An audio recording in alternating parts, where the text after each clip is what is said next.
혹시 고전 문학 수업 어떻게 하고 계신가요? 매번 줄거리 요약하고 단어 외우고 뭔가 아쉽지 않으셨나요? 오늘은 메리 셸리의 프랑켄슈타인으로 학생들이 정말 깊이 생각하고 자기 삶과 연결하는 그런 수업을 만드는 방법을 아주 구체적으로 알려드릴게요. 수업의 시작은요, 으스스한 공포가 아니라 바로 이 가슴 아픈 고백으로 시작하는 거예요. 아무도 저를 신경 써주지 않았습니다. 이 피조물의 외침, 사실 우리 아이들이 한 번쯤 느껴봤을 법한 그런 외로움이잖아요. 여기서부터 공감대가 형성되는 거죠. 자, 바로 이 질문. 괴물은 과연 타고나는 걸까 아니면 만들어지는 걸까?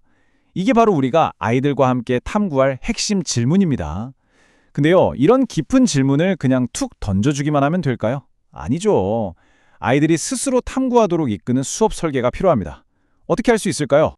그 해답은 바로 우리 교실의 차원을 하나 더 높이는 데 있습니다. 개념 기반 교육이라는 접근법인데요.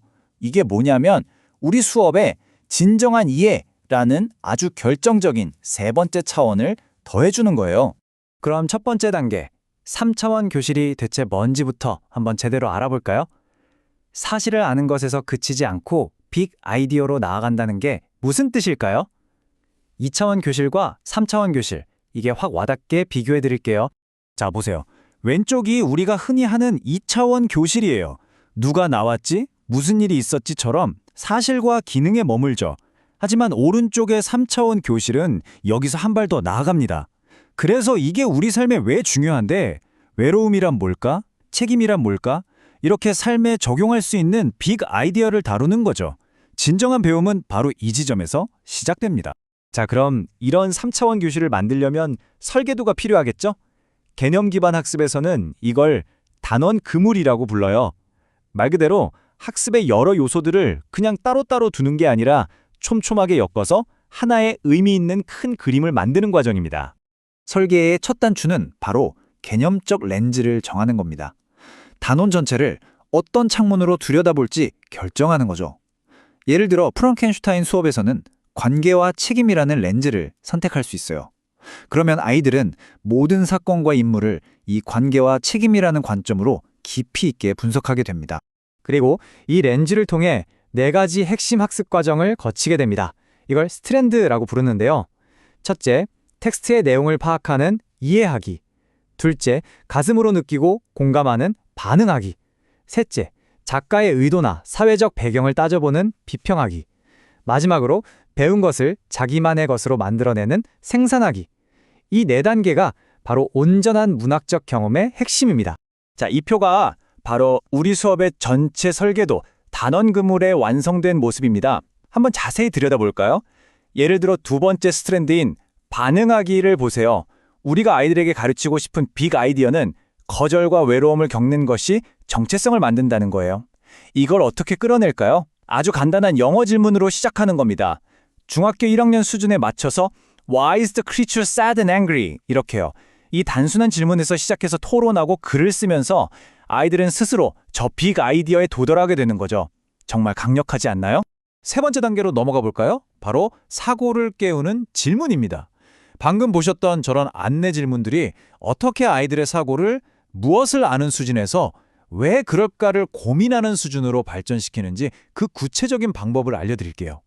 이 모든 과정의 진짜 엔진은 바로 3가지 유형의 질문을 아주 전략적으로 사용하는 데 있습니다. 일단 시작은 사실적 질문입니다.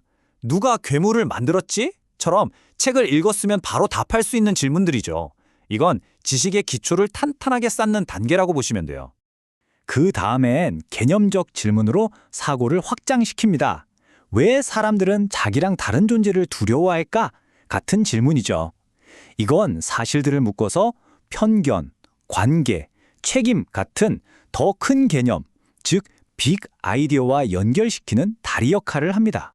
마지막으로 논쟁적 질문을 던져서 생각의 절정으로 이끕니다. 이 이야기의 진짜 괴물은 과연 피조물일까? 아니면 그를 만든 빅터 프랑켄슈타인일까? 자, 이 질문에는 정답이 없죠.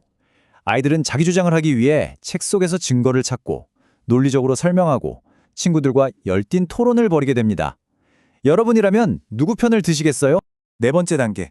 진짜 이해도는 그럼 어떻게 평가할 수 있을까요? 아이들이 빅 아이디어를 정말 자기 것으로 만들었는지 우리가 어떻게 알 수 있을까요? 쪽지 시험이나 객관식 퀴즈로는 절대 확인할 수 없겠죠. 진짜 이해를 측정하려면 평가 방식도 달라져야 합니다. 그래서 필요한 게 바로 이런 수행 과제입니다. 예를 들면 피조물을 위한 모의 재판을 여는 거예요. 학생들은 피조물의 변호사 역할을 맡아서 피조물은 원래부터 괴물이 아니라 외면당하고 버려진 환경의 희생자입니다. 라고 주장해야 합니다. 이걸 하려면 책 내용을 그냥 기억하는 걸로는 부족하겠죠? 책임, 관계, 외로움 같은 빅 아이디어를 끌어와서 텍스트 속 증거를 가지고 설득력 있게 주장을 펼쳐야만 합니다. 여기서 핵심은 바로 채점 기준, 즉 루브릭입니다. 이 루브릭은 세 가지를 모두 봐야 해요. 첫째, 사실적 지식, 내용을 정확히 아는가? 둘째, 핵심 기능, 글쓰기나 말하기 능력이 있는가? 그리고 가장 중요한 셋째, 바로 개념적 이해, 책임과 외로움이라는 빅 아이디어를 얼마나 깊이 있게 이해하고 적용했는가? 바로 이 부분을 평가해야 진짜 이해도를 측정할 수 있습니다. 자, 이제 마지막입니다. 이 모든 것들이 어떻게 어우러져서 선생님의 교실을 바꾸게 될까요? 단원 그물을 짜는 것부터 최종 과제까지 이 모든 과정이 그냥 따로 노는 게 아니라 아주 유기적으로 연결됩니다. 그리고 그 안에서 학생들은 지식을 수동적으로 받아 적는 게 아니라 스스로 깊이 있는 의미를 만들어가는 진짜 주인공이 되는 거죠. 이 비유를 꼭 기억해 두세요. 우리가 아이들에게 가르치는 지식은 요리를 위한 신선한 재료와 같아요. 그리고 읽기, 쓰기, 말하기 같은 기능은 그 재료를 다듬는 칼이나 냄비 같은 도구죠. 이 도구로 재료를 잘 요리해서 결국 우리가 만들어내고자 하는 최종 목적은 무엇일까요? 바로 평생 기억에 남는 근사한 요리, 즉 지속되는 이해입니다. 이렇게 수업의 틀을 빅 아이디어 중심으로 바꾸면 우리는 학생들에게 단순한 이야기 하나를 가르치는 게 아니라 세상을 더 깊이 이해하는 새로운 렌즈를 선물하게 되는 겁니다. 자, 이제 선생님의 학생들은 다음으로 어떤 문학작품 속 인물을 만나 그를 진정으로 이해하게 될까요?